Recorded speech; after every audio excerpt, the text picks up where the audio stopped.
বিসমিল্লাহির রহমানির রহিম। আসসালামু আলাইকুম, welcome back to my channel. আমি আফরোজ কিচেন অ্যান্ড ব্লগস থেকে আবারও জানাচ্ছি নতুন একটি ভিডিও দেখার স্বাগত। তো আজকে পিয়াপুদের জন্য প্রচণ্ড গরমে ঘরকে কীভাবে এসির মতো ঠান্ডা রাখা যায় সেই টিপসগুলো শেয়ার করব। তো আজকে 9টি কিচেন টিপস আপনাদের অনেক বেশি কাজে লাগবে আশা করছি। তো বরাবরের মতো পিয়াপুর অবশ্যই লাইক দিয়ে আমার ভিডিওটি কন্টিনিউ করবেন।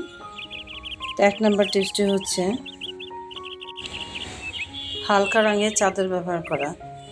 সবসময় মনে রাখতে হবে বিছানার চাদর গাঢ় রঙের না ব্যবহার করে গরমকালে কিন্তু হালকা রঙের চাদর ব্যবহার করলে ঘরটা এসির মতো ঠান্ডা থাকে। আর হালকা রঙের চাদর কিন্তু বাইরে থেকে বাতাসটা শোষণ করে ঘরের ভিতরে নিয়ে আসে। তো এখন থেকে অবশ্যই গরমকালে হালকা রঙের চাদর আমার প্রিয় পরা ব্যবহার করবেন। তো আমি চলে যাচ্ছি পরবর্তী টিপসে। তো আমার 2 নম্বর টিপসে আমি চলে যাচ্ছি ঘরের সব জানালা খুলে দেওয়া। অর্থাৎ যদি ঘরের কোনো জায়গায় জানালা থাকে সেটা সব দিক থেকে খুলে দিবেন, দেখবেন ঘর কিন্তু অনায়াসে ঠান্ডা হয়ে যাবে।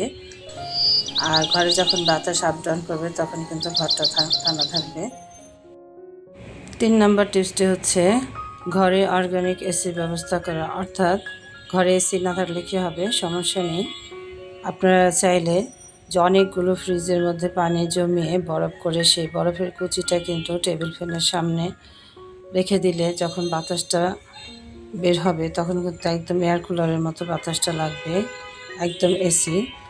অথবা যে 7-আপের বড় বোতলগুলো 1 লিটার 2 লিটার পানির বোতলগুলো কিন্তু ভরে ফ্রোজেন করে যখন বরফ হয়ে যাবে সেই বরফের বোতলগুলো কিন্তু ফ্যানের নিচে অথবা টেবিল ফ্যানের নিচে যদি রাখা যায় তাতে কিন্তু বাতাসটা এয়ার কুলারের মতো ঠান্ডা বের হবে এবং ঘরটা প্রচণ্ড রকম এসি হয়ে যাবে।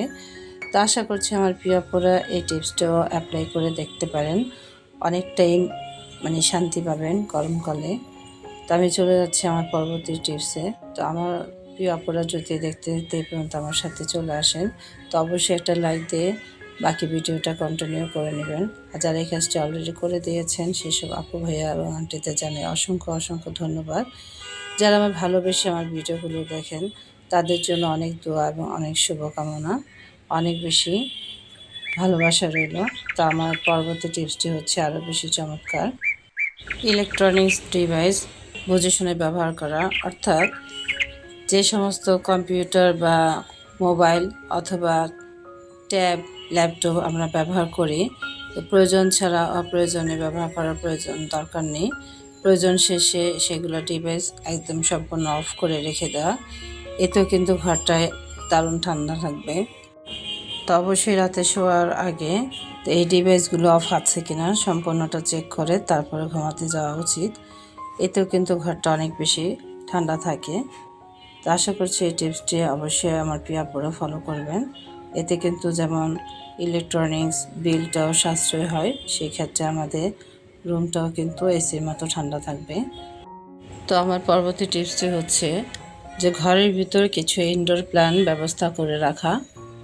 অর্থাৎ যে কিছু ইনডোর প্ল্যান্ট শুধু ঘরে রাখলে সৌন্দর্যই বাড়ে না, এটা কিন্তু ঘরটাকে এসির মতো ঠান্ডা রাখতে সাহায্য করে।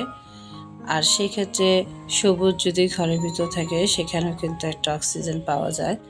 তো আশা করছি আমার প্রিয় আপুরা শুধু সৌন্দর্যের জন্য নয়, ঘরের ভিতরে কিছু ইনডোর প্ল্যান্ট আপনারা রেখে দিতে পারেন, সেটা হোক রান্নাঘরের পাশে অথবা বেডরুমের পাশে অথবা বসার ঘরের পাশে। এটা কিন্তু যেমন ঘরের সৌন্দর্য বাড়িয়ে দেয়, সেক্ষেত্রে কিন্তু ঘরটাকে এসির মতো ঠান্ডা রাখতে সাহায্য করে। তো আশা করছি আমার প্রিয় আপুরা এই টিপসটি অবশ্যই ফলো করতে পারেন, এটা কিন্তু 100% কার্যকরী টিপস। আর ব্যবহার করার পরে কিন্তু এর ফলটা আপনারা অনুভব করবেন।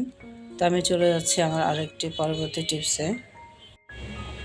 প্রতিদিন ঘরকে দুবেলা মোছা।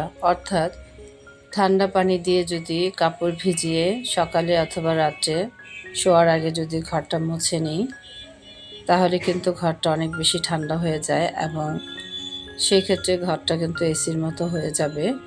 তো আমার প্রিয় আপুরা এটা কিন্তু অবশ্যই পরীক্ষিত, তা আপনারা কিন্তু অ্যাপ্লাই করে দেখতে পারেন। সকালে এবং রাত্রে শোয়ার আগে ঘরটা পানিতেই মুছে নেবেন ভিজা কাপড় দিয়ে, তাতে কিন্তু অনেকটা আরাম পাবেন। আমার 7 নম্বর টিপসটি হচ্ছে সকালবেলায় দুপুরে রান্না শেষ করা, অর্থাৎ মানে সকাল সকাল যদি দুপুরের রান্নাগুলো শেষ করা যায় তাহলে কিন্তু ঘরটা অবশ্যই ঠান্ডা হয়ে যায়, আর সেক্ষেত্রে গরমটাও খুব কম লাগে। তো আশা করছি আমার প্রিয় আপুরা যে দুপুরে যে রান্নার কাজগুলো আছে অবশ্যই সকালবেলা করে নেবেন, এতে আপনারা অনেকটা শান্তিতে থাকতে পারবেন। দুপুরে যে গরমটা পড়ে সেটা আর লাগবে না।